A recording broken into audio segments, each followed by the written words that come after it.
to turn around. Am I going to get mad at God for that? Because it didn't go exactly the way I wanted to? No. And folks, we need to understand that He wants us to be holy, that happiness will come, but that blessedness is even more than happiness. In the book of Matthew chapter 5, that's where the standard is. We need to understand that there's a place, a way that He wants us to walk. And the first step in this walk of life that we're living for God is to be an imitator of Him. To find out how He wants us to live. To find out how He wants to be an imitator of Him. So what is it? How do we do it? He tells us, and he starts putting practical application in verse 2. He says, with all lowliness and gentleness, with long suffering, bearing with one another in love. Folks, you need to understand this. Yeshua, when He was on this earth, many people came to Him. Many people came to Him for healing. They came to Him for teaching. They came to Him for relationship. And the reason why they came to Him, because He made Himself available to them. He came with lowliness of mind. He came with humility. He didn't come like the Jewish leaders expected the Messiah to come. And that's one of the reasons they rejected Him. They didn't like the way He was. He wasn't this political, military leader that they was looking for. He came meek and lowly. And He said, even to His own disciples, come and touch me. Handle me. See the scar in my hand and in my side and my feet. He invited them in. And He always had that about Himself. And that's why people, common people like you and I, was able to approach Him.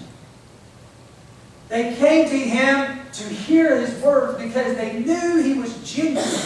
At the end of the Sermon on the Mount in Matthew 7, the people were in awe because of the way He spoke to them with authority. They'd never heard that before. They'd never seen that before. You want to be on the cutting edge of society? You want to be on the cutting edge and want to be that hip and new and now or whatever? Just be like Jesus. You're going to find that more people will come to you this way than if you are prideful and boastful. Be lowly and gentle. That sounds boring. A lot of us guys are like, well, that's macho and strong. Now, we have a leader and we can follow him in battle. Absolutely. But the way He wants us to reach other people, the way He wants us to treat one another is with gentleness, lowliness of mind. Don't think of yourself more than you ought to. Be patient with people through the Spirit. Love, joy, peace, patience, meekness, temperance, long suffering. Against those things there is no laws. How we're to treat one another first begins with you and your attitude between you and God. If you have no fear of God, you're that prideful, boastful person. You know that? You say, I'm prideful. You say, prideful, boastful, I'm strong, I can take care of myself and everyone else. If you have no fear of God. Because you need to know something. Your life can end right now. Amen. Our life is just that quick to be an end right now. Picture of health, strength, beauty, an end right now. It is God who is sovereign and in control of our lives, whether we want to admit it or not. So let us be humble. Let us be meek and lowly. Let us understand our position in this world. And I believe this is our first step. And knowing this, understanding we've got to imitate God. This is how God came to us. This is how He reached out to people. This is how His disciples learned to live and to actually change the world. I know it sounds boring. This is how we have to be. It can actually be the most challenging thing you ever did. I like challenges. Anybody like challenges? Challenge yourself to be humble. Challenge yourself to be patient with other people. Challenge yourself to be meek. Not want to be heard all the time. That's what meekness is. You know that? Meek is not wanting to be in the forefront all the time. Meek does not need to be heard all the time. Meek does not cut other people's sentences off whenever they're talking to you. I have a hard time with that one. I'm a preacher, man. Give me a break. People want to start beginning to see whether you care or do not care on how you treat one another. It's very important. Lowliness of mind, gentleness, patience. He tells us these things, how we're to treat one another. Folks, this is how we protect ourselves, prevent Satan from coming in and distracting us in our relationships. Question, are you approachable? Are you a good listener? You ever have somebody who just want to talk to you and you just don't find some time? Parents, you ever do that with kids? Are you able to consider other people ahead of yourself? What about when you're in this busyness of this world and you're in line to get a drink at the whatever, McDonald's or whatever? Would you be willing to let somebody else go in front of you? Do you always have to be ahead? You always have to be first? Folks, we need to understand this is what keeps us going by being totally opposite of that.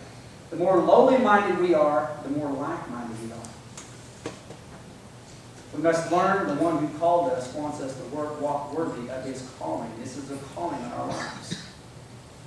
You want to know the standard for our lives and what Yeshua wants for us and how to be? You find that in the Beatitudes in Matthew chapter 5. There's a high standard there for us to live by. And I believe many of us are skipping over this. Now, in verse 3 it says, endeavoring to keep the unity of the Spirit and the bond of peace. This word endeavor, as I just shared with you all ago, to do all that you can. I believe at the heart of the Spirit is Christian unity. Now, folks, this does not mean, unity does not mean that we all have to be the same. What I like, or what I appreciate what God does in the body, He takes parts from here, from there, that different lengths, different ways, different shapes, different thoughts, different sizes. He does all of this. We all have a desire. All of us do. And what you are into may not be what I'm into. But that's okay.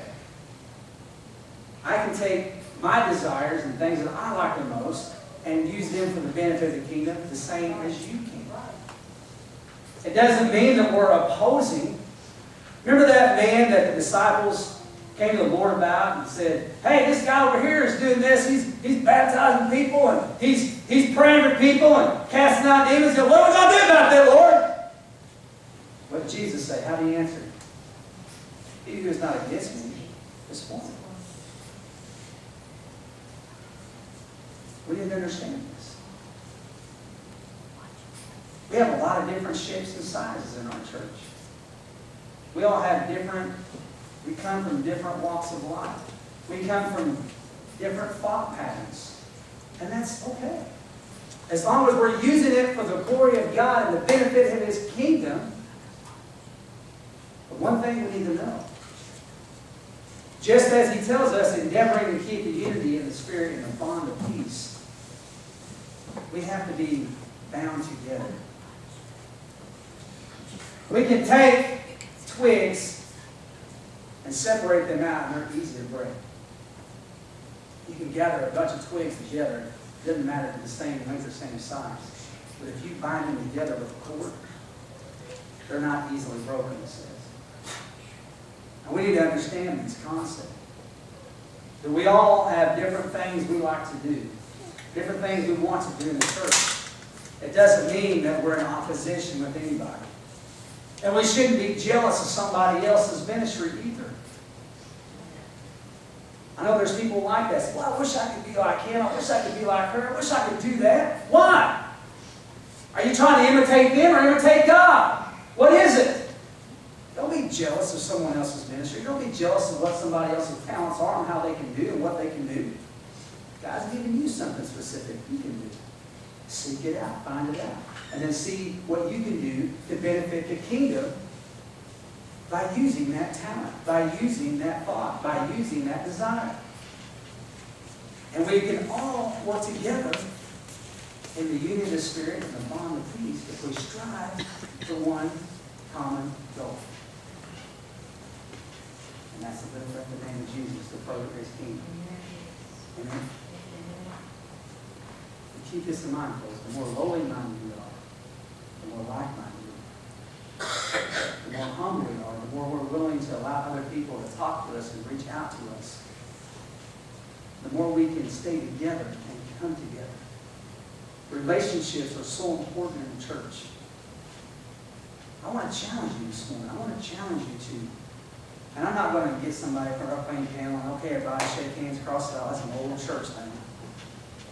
I just want to challenge you in your life to pick out somebody in the church, pick out somebody at work, pick out somebody at school.